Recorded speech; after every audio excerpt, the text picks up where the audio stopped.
On Sunday, Donald Trump posted on Truth Social that journalists and media outlets covering his Iranian war in a way that he doesn't like should be brought up on charges for treason for the dissemination of false information. Treason. Those are the words Donald Trump is using. In the United States, by the way, the maximum penalty for treason is elimination in the most real sense possible. And other than trying to be a little careful about the actual words I use on this platform, I want the point of this to be central here, because the mainstream outlets, they keep softening this. Donald Trump has called for eliminating, in the most real sense, as in no longer walking the earth, eliminating reporters over their war coverage. The First Amendment in this country is on life support.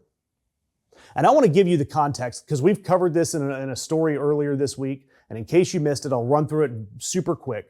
Trump's FCC chairman, Brennan Carr, the Project 2025 author, handpicked by Donald Trump to run the federal agency that controls broadcast licenses, posted over the weekend that news networks must correct course before their license renewals come up, or they will lose the right to broadcast. Carr didn't cite any specific stories. He didn't provide any evidence, and there's probably no legal backing for any of what he said. But Donald Trump was complaining about on Truth Social about the coverage of Iran. And he said the law was clear. Donald Trump called it thrilling. And then the next day, the very next day, Donald Trump escalated from threatening licenses to calling it treason. In 24 hours, we go from lose your license to lose your ability to exist.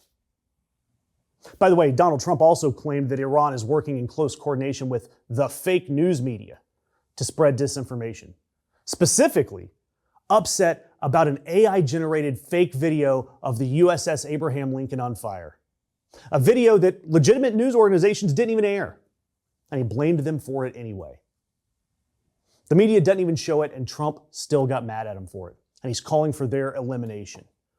Think about that. I want you to think about Donald Trump trying to silence the media through threats. Democratic Senator Ed Markey, he sent a letter to Carr on Sunday calling this a blatant attempt to muzzle the free press. It is blatant, and it's scary.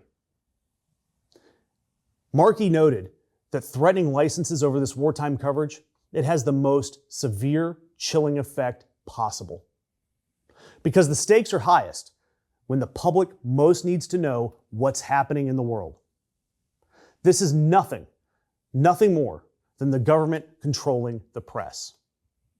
And Brennan Carr, he said it himself in 2019 on the record that the FCC has no mandate to police speech it doesn't like. But this is where we are in 2026. Brennan Carr, the FCC threatening licenses. Trump calling free speech criminal, calling for treason charges.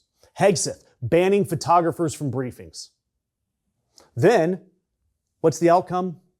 Brennan Carr's praised. And the war, it still gets covered because that's what journalists do, and because the alternative is letting a president in an act of war with no plan control what you know about it. But you can see this. You can see it in the questions that the journalists ask. You can see it in the reports that they're publishing, the coverage that they're giving. Reporters are scared. And scared reporters don't ask hard questions.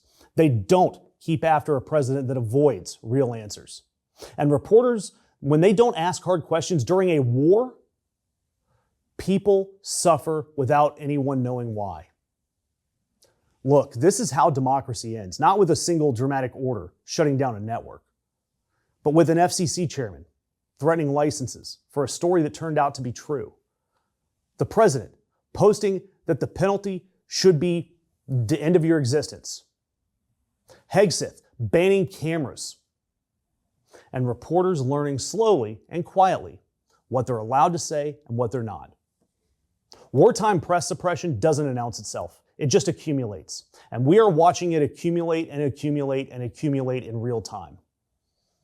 Fortunately, there are independent media outlets like us that are still around. And all I ask is that you hit the subscribe button, hit the notification bell, hit the like button, drop me a comment, and do it for all of the independent media that you follow on this platform.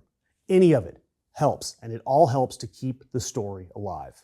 They called it closed, filed away, forgotten. But some truths don't stay buried. Time doesn't erase guilt.